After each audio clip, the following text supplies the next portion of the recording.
Welcome back to the deep dive. We're here trying to turn complexity into clarity for you. That's a goal. And today we've got something, well, pretty intense. You could call it a conceptual sprint. Yeah, it's based on this document we looked at, right? 50 really advanced English words. Exactly. Wow. The kind of stuff aimed at, C2 level mastery. Serious vocabulary. And if you just try to learn them one by one, well, good luck. It's information overload. Totally. That approach treats language like it's just a test. Right. When it should be a tool, shouldn't it? The real power isn't just knowing the definition, It's understanding the concepts, the connection. Precisely. How these words let you talk about bigger ideas. Okay, let's unpack this. So Yeah. our mission today is pretty straightforward. We want to bypass that rote memorization stuff. We've taken these 50 high-level terms and kind of grouped them into 4 core themes: strength and production, clarity and confusion, law and limitation, and then intent and evidence. Nice groupings. The idea is, by the end of this, you won't just know the words. You'll know how to actually deploy them, how to use them to talk about, I don't know, economic policy, personal growth, whatever. Exactly, articulating complex stuff. And what's really fascinating, I think, is that this level of precision, it gives you the nuance you need for, like, global issues. How so? Well, these words don't just describe an outcome, they capture the degree of it, the nature of the intent behind something, the exact structure of an argument. Okay, give me an example. It's the difference between saying the market is strong, which is fine, but Maybe not C2 level. right, versus saying the market exhibits inherent vigor and robust resilience. It paints a much richer picture. Got it. More precise, Yeah. more analytical. Okay, so where do we start? Let's start with the engine, you could Yeah. say. The dynamics of strength, resilience, and actual output. Measurable stuff. Right, from personal drive all the way up to institutional strength. Exactly. We can group a few words here thinking about inner power versus, like, external durability. Okay, makes sense. Let's kick off with that inner power. Vigor. Vigor. It means physical or mental strength, energy, often linked with vitality, enthusiasm. The source mentioned an athlete training with great vigor. That intensity, that's key. Right, it's that internal engine firing on all cylinders. And then you have robust. Robust. How's that different? If vigor is the force you generate inside, robust describes the quality of something that's strong and healthy, often externally. We talk about robust systems. Ah, okay. Like a robust financial system or a robust debate. Exactly. It suggests durability, high function. It's sort of a step beyond just basic strength. And that structural strength, that robustness, lets you handle pressure, which brings us to withstand. To resist, to endure something tough. Like the example of a building designed to withstand earthquakes. It's about absorbing shocks from the outside without, breaking. Right, so you've got the inner drive, the sturdy structure, the ability to endure. What comes next? Well, once you're operating with that kind of vigor and robustness, you start accumulating things. Accumulate. Gathering, collecting over time. Sounds simple. It does, but in this advanced context, it often implies that steady incremental growth. Students accumulate knowledge over years, or capital accumulates interest. That continuous element is important. And as you accumulate, you need to keep things stable, right? Protect what you've gathered. That's bolster. To strengthen, support, reinforce. Yeah. It's not just adding more stuff. It's about shoring up the foundation. Like, positive feedback bolsters a team's morale. It solidifies their confidence. Okay, so we've built up strength, gathered resources, reinforced them. What about the results, the output? Well, that leads us nicely to yield. Yield, why not just say produce? Good question. Yield often suggests a specific return on investment or effort. Think farming new techniques yielding higher crop outputs, or in data science. Ah, like an algorithm yielded a result, an actionable hypothesis. Exactly. It implies a measured return, which often leads to, well, wealth. Affluent, having wealth, prosperity. Yeah. And when we use affluent, especially in policy discussions, it's not just saying someone's rich. It's describing a state of, like, systemic prosperity. Like the city's affluent districts. Precisely. It lets policymakers talk about economic disparity or resource allocation in a really specific, high-level way. Okay, so we've covered strength, production. What's next? Let's shift gears from physical or economic strength to the strength of ideas communication. Ah, clarity. And maybe the opposite. Exactly. This segment groups words about being super clear and fluent, but also words for when things get confusing or deviate or even decline.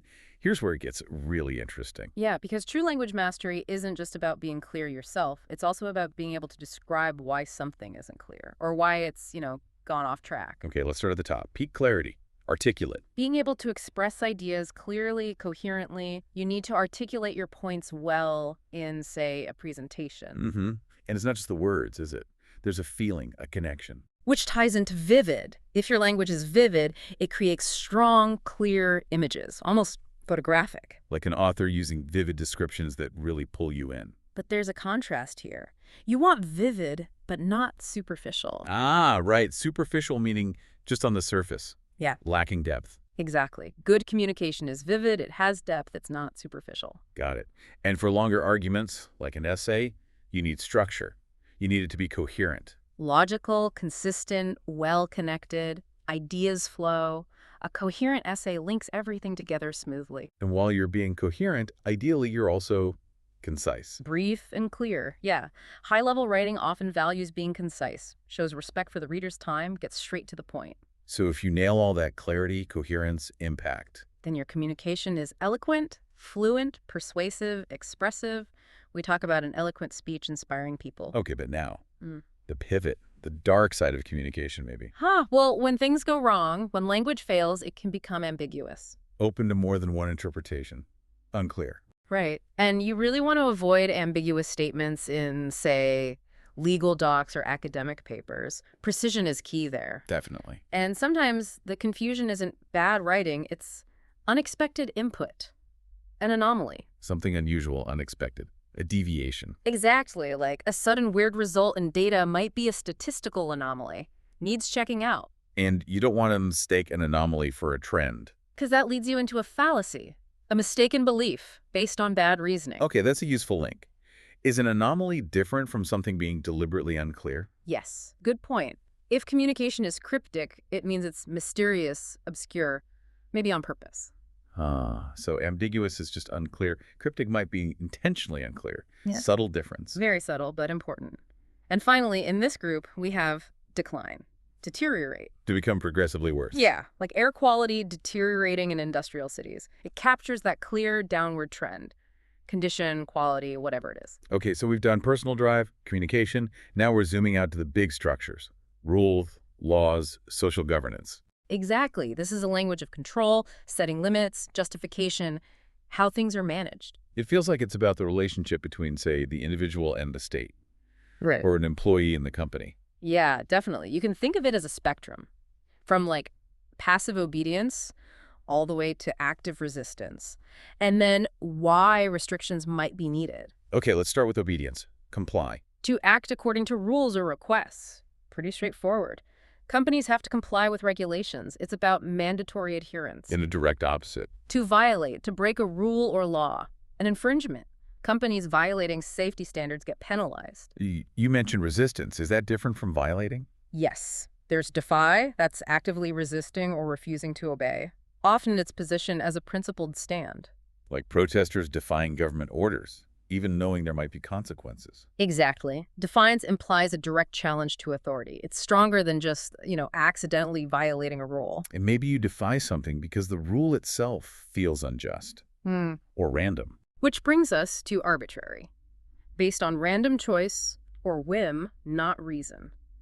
An arbitrary decision is one that lacks justification. It feels unfair. So if a decision isn't arbitrary, it needs justification. Right. And the verb warrant fits here. It means to justify or make something necessary. Okay, like the evidence warrants a deeper look. The facts justify the next step. Precisely. It's like a formal stamp of necessity. It says, yes, this action is needed. And when action is warranted, authorities might look to curb something. Yes, to control or limit something, usually something harmful, like governments trying to curb inflation. It's proactive restriction, putting the brakes on. And curbing often involves setting limits, right? Yeah. Boundaries. It does, which connects to confine, to keep within limits. Like saying pollution isn't confined to just industrial areas, it spreads beyond the limit. Exactly. It highlights that idea of limits, physical or conceptual, and maybe things escaping those limits. When we talk about rules and laws, precedent is huge too. Yes, precedent. An earlier event or action that serves as an example or guide for similar situations later on. Every court case sets a precedent. Super important in law. Okay, so we have rules, violations, justifications, limits. What about when things go wrong, despite all that? Then the goal is often to alleviate, to make suffering or a problem less severe. Like donations helping alleviate the effects of a disaster, easing the burden. Exactly. It's the language of relief, mitigation, making things less bad. And for any of this governance stuff to actually work well, you probably need agreement. You need consensus. General agreement, unity, like a team reaching consensus on a plan, everyone's on board. But getting to consensus might mean someone has to give ground. Right. Which is where concede comes in. To admit something is true or valid, even if you don't like it. Like the expert conceded that the opponent's point was valid? Exactly. It's that intellectual acknowledgement based on facts that lets discussion move forward. Really vital. Okay, final segment. We're looping back to the individual, but focusing on ambition. Goals. Proof. Yeah, synthesizing the language around ambition, intention, and academic rigor. This is really the toolkit for achieving complex goals, especially for you, the learner. Right. It defines the whole structure of ambitious success. Starts with the inner drive, moves to the evidence needed to prove it. Okay, where do we start? The goal itself. Aspiration. That strong desire for achievement. Like, her aspiration is to become an expert. Exactly. And that aspiration, that strong desire, can sometimes become really intense. A longing. That's yearn. Like scholars yearning for a chance to do groundbreaking work. It's deeper than just wanting something. Right. And that deep desire needs fuel. Action. If someone is zealous. A sure strong enthusiasm, passion, like that volunteer working with zealous commitment. Lots of energy. But zeal needs direction, right? You can be enthusiastic, but maybe reckless. Good point. Zeal should probably be tempered by prudent action, acting with care, thinking about the future. So a prudent approach avoids unnecessary risks. Careful enthusiasm. Kind of, yeah. Which leads to deliberate action, done intentionally after careful thought. Like the committee making a deliberate decision, not just jumping into it. Intentionality is key. So you have this deliberate, prudent, maybe even zealous effort. What's the aim? You want to attain your goals, achieve them, reach them. Like learners aiming to attain Band 8 in IELTS or mastery in a subject. Exactly. And once you think you've attained something or you have a result, you need to prove it. You need to validate it. Confirm its accuracy, prove it's right, usually through testing, right? Yeah, like an experiment designed to validate a new theory. A rigorous proof. And that validation helps make your information credible. Believable, trustworthy. Using credible sources makes your arguments dependable, solid. And the bedrock of credibility, certainly in science and often elsewhere, is empirical evidence. Knowledge based on observation, experience, not just theory. Exactly. Practical, factual conclusions backed by empirical evidence. They carry serious weight. You can't easily argue with them. And when you present that evidence, that empirical data, you should probably be candid. Truthful, straightforward. Yeah. Candid feedback might be tough to hear, but it's necessary for improvement. This feels connected to authentic. Yeah. Genuine. True. Using authentic materials, real-world examples, helps understand things naturally. It's not artificial. Okay, nearly there. We also need to talk about traits that are just part of something, built in.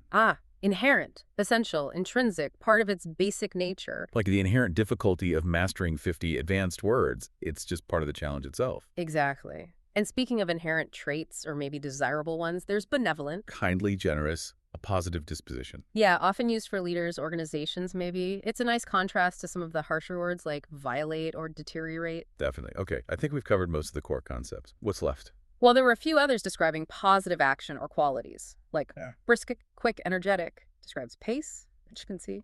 Right, and the final one you mentioned earlier, versatile. Hashtag #HagOutro. So what does this all mean? Well, it means we didn't just list 50 words. We tried to synthesize them into 4 big toolkits. Right. We now have the language to discuss, say, the vigor and robustness needed to withstand shocks. Or the difference between an ambiguous policy and maybe a cryptic comment. Yeah, or whether government action is really warranted or if it feels arbitrary. So you, the listener, you now hold these conceptual keys. You can articulate really complex topics with more precision, whether it's climate policy, philosophy, work projects. You're equipped to be both candid, maybe, but also eloquent. Prudent in your planning, but maybe zealous in your execution. See? Using the words already. Ah, exactly. And that brings us to maybe the most powerful concept we touched on, versatile. Adaptable.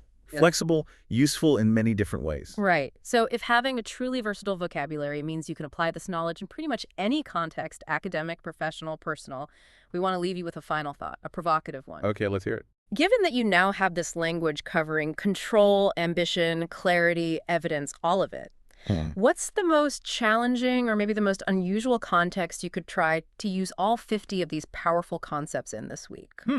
All 50. That's a challenge. Think about it. Could you write, say, a highly coherent yet maybe deliberately ambiguous justification for your weekend plans using empirical evidence? Maybe.